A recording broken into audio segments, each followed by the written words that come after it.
বাংলাদেশকে হারালে সেমিতে ওঠার সুবর্ণ সুযোগ। আন্তর্জাতিক ক্রিকেট কাউন্সিলের আইসিসির রেকর্ড শিরোপাজয়ী দল অস্ট্রেলিয়া। বিশ্বকাপের একাধিকবারের চ্যাম্পিয়ন দলটি টি-20তে বিশ্বকাপের চলতি আসরে সুপার 8-এর মতো গুরুত্বপূর্ণ ম্যাচ হারিয়ে বিশ্বকে তাক লাগিয়ে দিয়েছে আফগানিস্তান।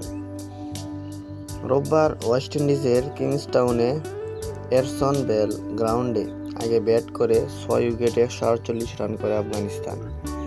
টার্গেট তাড়া করতে নেমে গুলবাদিন নাবিকে বোলিংয়ে তুপের মুখে পড়ে 19.2 ওভারে মাত্র 127 রান করে অল আউট হয়ে যায় অস্ট্রেলিয়ান ক্রিকেট দল। 21 রানে জয় পায় আফগানরা। খেলা শেষে আফগান অধিনায়ক রশিদ খান বলেন, অস্ট্রেলিয়ার বিপক্ষে এই জয় আমাদের দেশের জন্য খুবই গুরুত্বপূর্ণ।